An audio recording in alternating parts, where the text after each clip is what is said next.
Moi j'ai la lumière, je ne devrais pas parler. Appelle-les, appelle-les. Patrice, rappelle-moi un peu où est ton frère. Lequel? Le plus jeune. Il est à côté.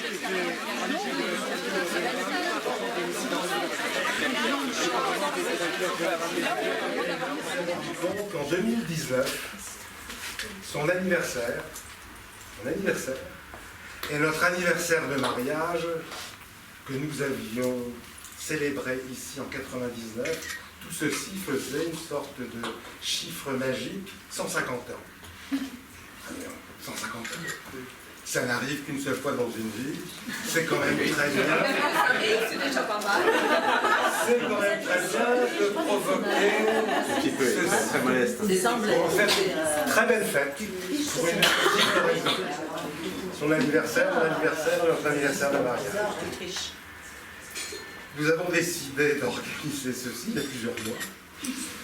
En disant le 27 juillet, statistiquement parlant, il fait chaud, c'est beau. Il pleut à la mi-juillet, il pleut au 15 août, fin juillet en général, il fait pas beau. On a opté pour le 27 juillet.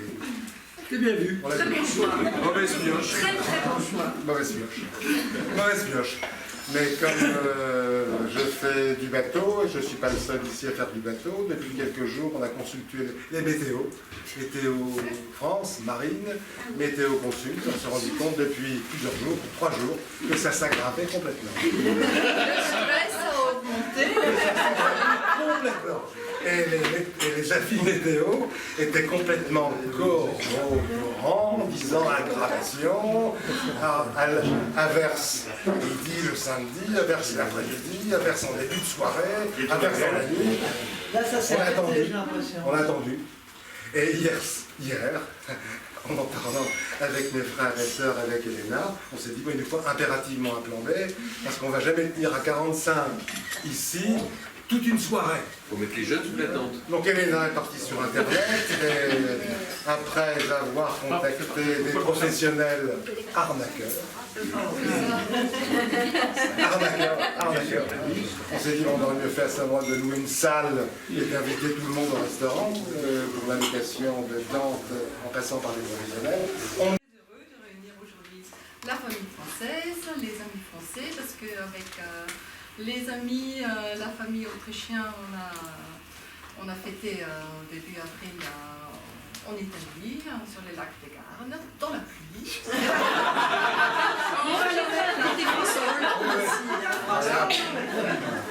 Voilà. Et nos enfants, nos chambres, nos petits-enfants sont là, on est très heureux qu'ils soient là. Juliette, Charlotte et Bertrand, si pas tout le monde les connaît, voilà. Je m'avais accueilli, il y a plus que mes enfants, on a su et on a réussi de recréer une famille. Et cette maison de Nice est devenue la maison de famille. Et pour ça, pour votre amour, votre bienveillance, votre confiance, je vous remercie. Voilà, Bertrand.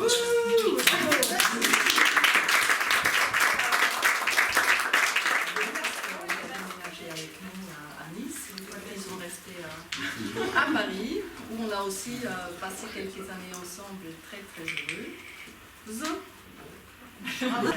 Et Bertrand, c'est une grande joie de te voir t'épanouir dans ton projet comme homme adulte maintenant. Récemment, tu as présenté Sarah, et nous, Sarah, voilà. Une fille vraiment, on t'a vu, pas encore très souvent, mais vraiment, premièrement avec Mathieu et après avec Julien. Vous deux, vous êtes très différents, comme vos filles, nos filles d'ailleurs. Et bon, grâce à vous, on a 4 merveilleux petits-enfants, 2 garçons chez Charlotte Mathieu, Tom, le plus jeune,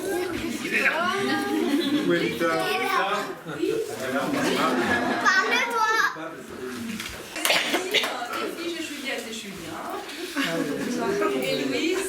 Il n'y a pas les échos, il n'y a pas les applaudissements. Mes frères et à ma sœur, parce que nous avons vécu, au cours du premier semestre de l'année 2019, une période très perturbée. On était très peu présents, les lycéanistes, tout comme Brigitte, tout comme Régis et tout comme Hervé. Enfin, nous nous sommes déplacés dans le nord de la France, à Lille, chez notre mère qui terminait sa vie à 95 ans et 10 mois, donc c'est un âge tout à fait respectable. Mais comme c'est une femme qui était absolument extraordinaire par certains côtés, très exigeante par d'autres, c'était devenu chez nous effectivement une sorte de référence dans la famille. Et lorsque nous nous sommes rendus compte qu'elle allait décéder, ça a été effectivement quelque chose de difficile. Et nous nous sommes tous retrouvés au cours du premier semestre 2019, pendant plusieurs semaines, en vase clos, chez notre mère, pour l'accompagner effectivement dans ces derniers moments. Et c'était, entre mes frères et sœurs et moi-même, je dirais, et les belles sœurs qui nous accompagnaient aussi, une période tout à fait particulière dans notre vie. Ceci est passé, et nous avons décidé de nous retrouver effectivement ce soir. Et un grand merci à Régis. Où est Régis? Où est Régis? Où est Brigitte? Elle est là. Elle est là. Brigitte? Je sais pas moi. Ma jumelle d'1 an, jour pour jour. 1 an, jour pour jour. Nous sommes l'un et l'autre nés un 8 novembre. Maman, c'est très méthodique. Un 8 novembre d'une certaine année, et un 8 novembre d'une autre année, mais jour pour jour. Et Hervé a tout à fait raison. Notre mère, paraît-il, était devant sa mort. Va-t-il arriver, le petit bon, pourquoi va-t-il arriver, le petit? Parce que ma fille, qui a juste 1 an, est née le 8 novembre, et je souhaiterais que mon fils qui arrive puisse aussi arriver sur Terre le 8 novembre. Je suis arrivé le 8 novembre à 23h, autant que je m'en souviens. Très obéissant. Un peu dans le courant de la matinée.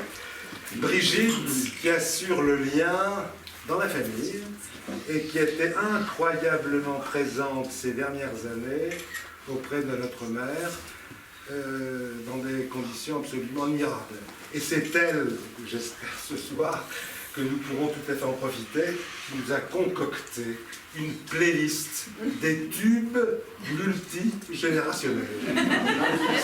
Parce qu'on a tous été jeunes, moins jeunes, on est moins jeunes aujourd'hui. Mais ceci peut agrémenter, si la météo nous permet, parce qu'on a une super solo qu'on a joué avec des spots et tout. Donc ça peut être magnifique, si la météo le permet. Donc Brigitte, c'est nul. Hervé, ici présent, qui paraît-il, on se ressemble beaucoup physiquement, et pas simplement physiquement. C'est le plus jeune de la famille, bien maintenant on a un certain âge. C'était, on peut le dire, le chouchou de notre mère. Il fallait que ce soit disait, c'est Elena qui a placé ça.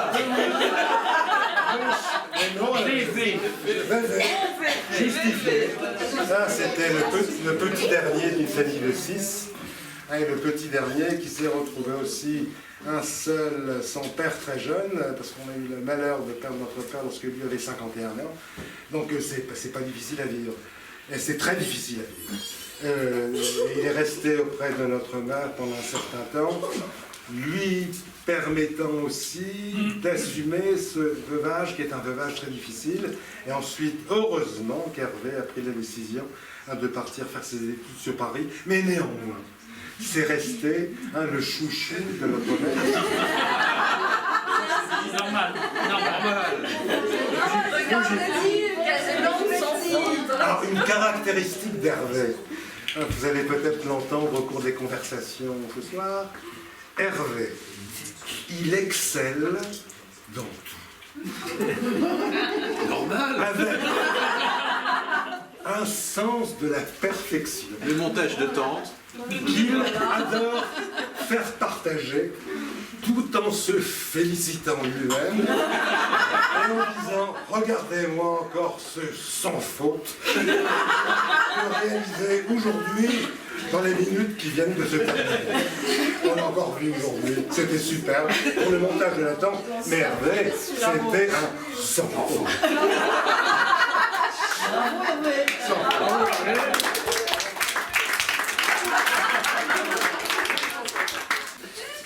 Moi, je suis aussi chronologique. Alors, les premiers que nous avons connus ici, c'était évidemment Franck Guillonnet.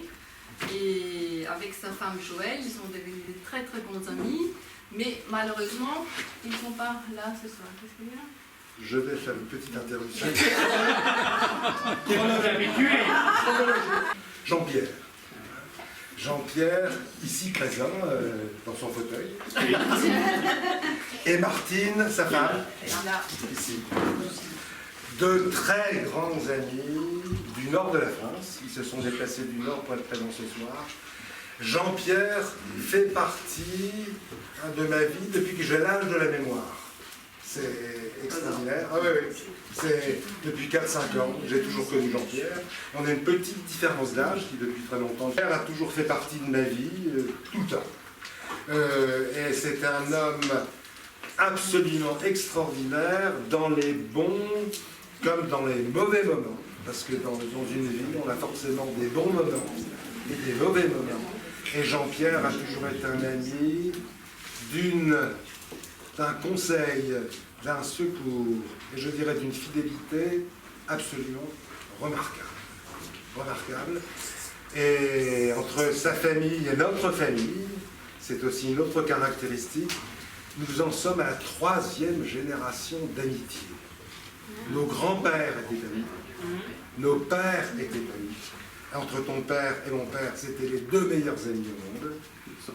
Et nous en sommes à la 3e génération. Donc, jeune et beau. Et, oui, beau, ça dépend de ceux qui me voyaient.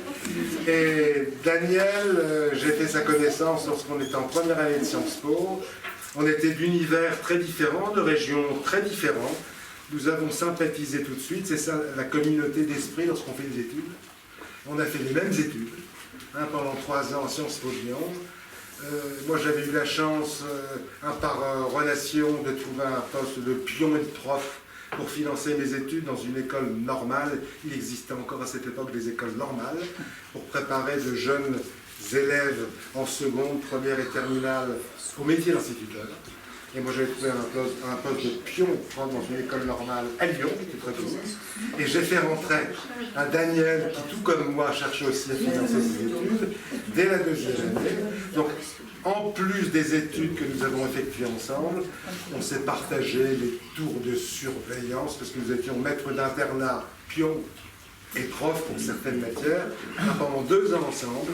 Et ça a créé une amitié absolument extraordinaire.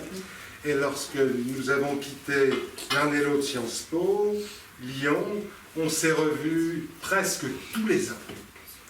Et c'est une amitié qui s'est renforcée au fur et à mesure des années. Et vous nous accompagnez depuis 20 ans. Vous êtes toujours là pour nous aider. Vous êtes toujours là pour nous faire plaisir. Vous vous occupez de Bertrand. On est parti, quand Bertrand il était encore petit. Après les chats, voilà. Vous êtes devenu vraiment une amie, une 2e mère, une membre de la famille. Vraiment.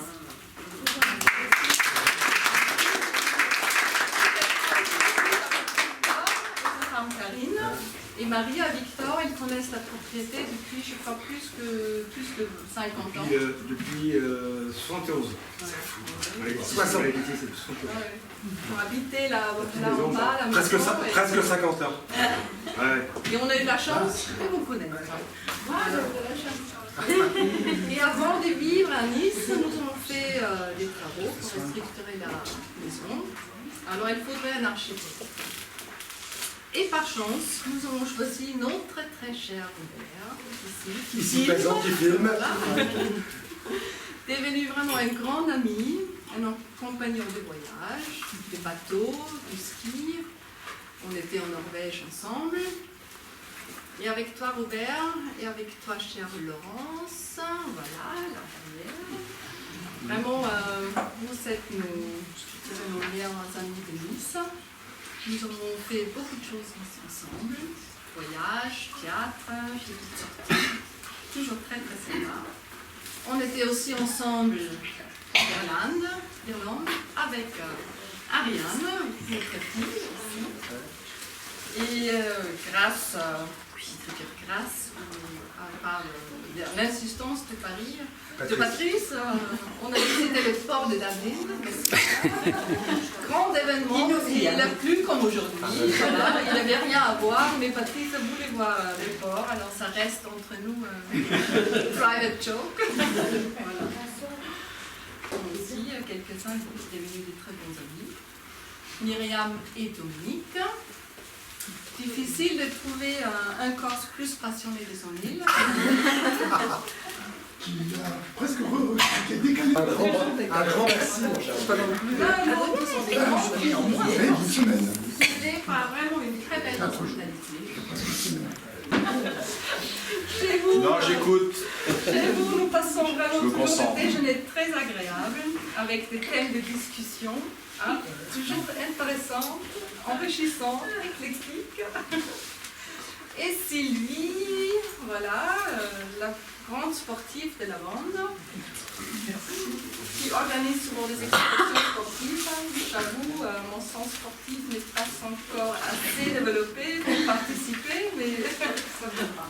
Voilà, ça viendra. Les unes après les autres. Nous avons fait la connaissance de Jean-Jacques et Anne-Marie. Qui sont Jean-Jacques et Anne-Marie.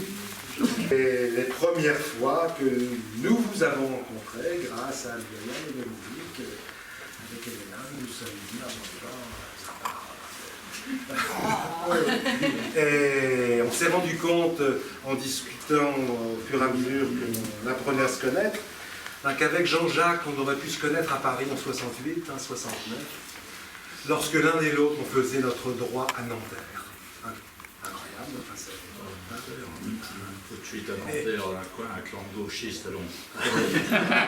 Oui, t'as bien changé. On a fait notre droit, mais non. Je ne pouvais pas le faire à Paris, Paris-Assas. Pourquoi tu ne veux pas dire que tu étais à Assas? Moi j'étais à Nanterre. Ah oui, j'étais à Assas, c'est vrai, Nanterre. Oui, qui était un repère sacrément de gauchistes en 1968. Mais on aurait... Non, Nanterre. Vos responsabilités, ce sont deux illustres représentants de l'université d'Aix-en-Provence. Bernard était président de l'université d'Aix-en-Provence. Et tous les deux, d'ailleurs, ont fait une carrière, c'est la niche, c'est bravo pour l'intelligence, par le portugais. L'un et l'autre, pour des raisons différentes. Bernard est professeur de portugais, professeur de littérature portugaise, et grâce à cette petite niche, il a pu diriger et accéder à la présidence de l'université d'Aix-en-Provence. Et là, qui est originaire du Brésil, donc il parle naturellement très très bien le portugais, parce que c'est le plus grand pays au monde, où on parle le portugais aussi, a fait une carrière à l'université d'Aix-en-Provence. Et depuis que nous vous connaissons, la visite d'Exposition Marcage, et vous nous faites découvrir à tout notre groupe d'amis ici à Nice des sites mythiques de la Provence, qui se terminent à chaque fois par un très bon repas, soit chez vous, soit dans un endroit tout à fait différent. Et pour cela aussi, l'avion pour partir faire un merveilleux voyage en Égypte, en 99. Et c'est là où j'ai appris, par un coup de téléphone d'Hervé, et par rapport que parfois nous étions les seuls à faire. Je me souviens de la visite de certains tombeaux de reines dans la vallée des Reines, où il n'y avait presque plus personne à cause des attentats mortels qui avaient eu lieu quelques semaines auparavant. Et Jean-Pierre et Geneviève, Elena et moi, on s'est dit, on est en Égypte, on ne va pas revenir en Égypte dans 5 ans ou dans 10 ans, on va aller visiter la tombe de telle reine, de telle femme de pharaon et autres. Et on était parfois 4 à visiter. Moi, j'étais quand même hyper... 4 des tombeaux, absolument magnifiques. Robert les a bien connus aussi. Et on a été pendant plusieurs années, l'un en face de l'autre, amarrés avec nos bateaux. Et on a fait connaissance de cette manière-là, par une passion commune, qu'est le bateau. Et on a organisé, notamment sur votre bateau une première fois, un déjeuner avec des huîtres arrosées de vin blanc. Ça a été absolument phénoménal. On était avec d'autres voisins aussi, hein, les Chebla. Et on est resté sur votre bateau jusqu'au soir. Et on s'est revus à plusieurs reprises depuis, ici ou chez vous. Et nous avons le souvenir aussi de 2 admirables soirées chez vous, sur cette magnifique terrasse de votre appartement qui surplombe Nice, avec d'autres personnes que nous ne connaissions pas, à côté du super magnifique barbecue. On a passé chez vous des moments absolument exceptionnels. On va plus faire trop longtemps. En tout cas, il y avait encore certains amis, ça fait plaisir que vous êtes là. Alors, à une certaine époque, nous avons eu un petit groupe d'amis, tout motivés d'écrire et réécrire nos CV, n'est-ce pas, mon cher? Et on s'est amusé vraiment beaucoup. Le seul aujourd'hui présent, c'est Olivier, voilà, qui est très très content de t'avoir aujourd'hui avec nous. Il y a longtemps qu'on ne s'est pas vu, hein, quelques années. Et on a passé aussi, il y a quelques années, de merveilleux déjeuners à Castellar, où tu habites avec une vue féerique sur Monton.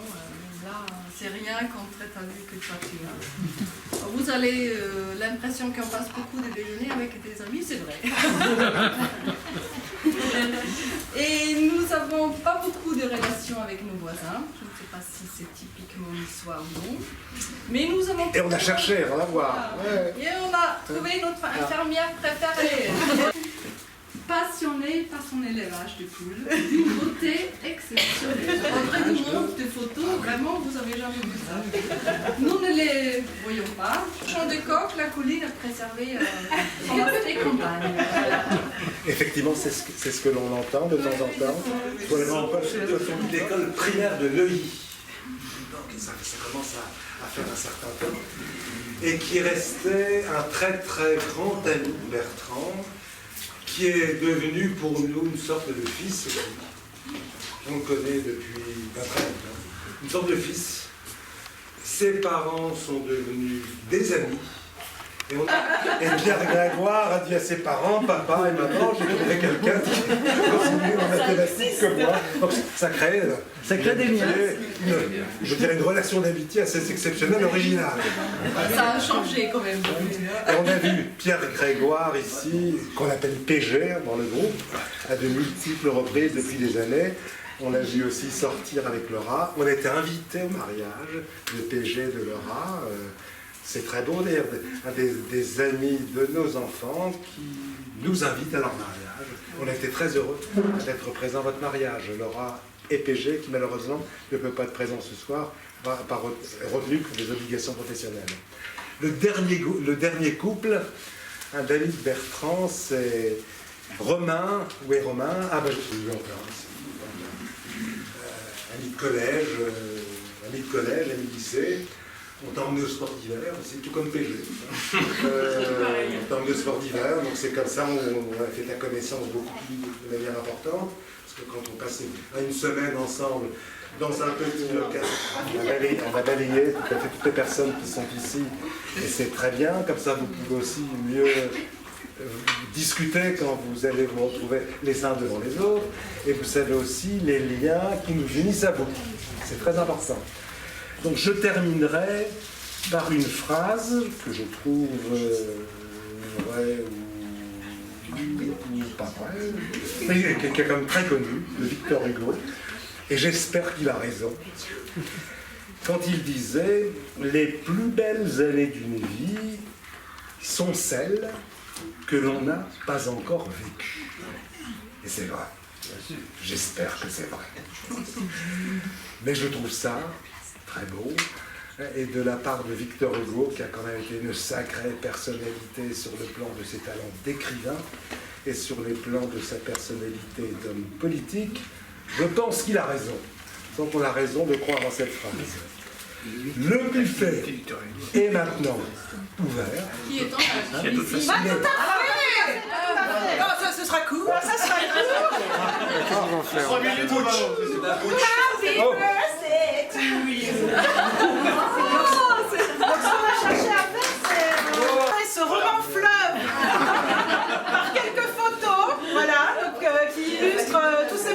avez pu passer avec les amis et la famille pour voilà, témoigner des moments heureux qu'on passe ensemble. Et puis alors après, on a un petit quiz pour vous faire deviner le cadeau. Vous allez mettre, voilà, chacun.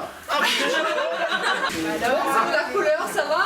La couleur est assortie. Ah, ça va bien. Maëla, tu as cette magnifique robe. Mais tu l'as, tu es obligé de la mettre tout de suite, bien sûr. C'est de filles, c'est bourru. Un petit peu long, mais de la part de tout le monde, famille et amis.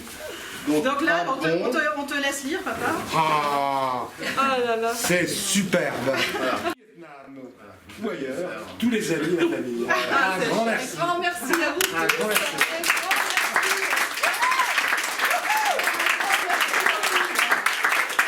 Bravo, les petits poules.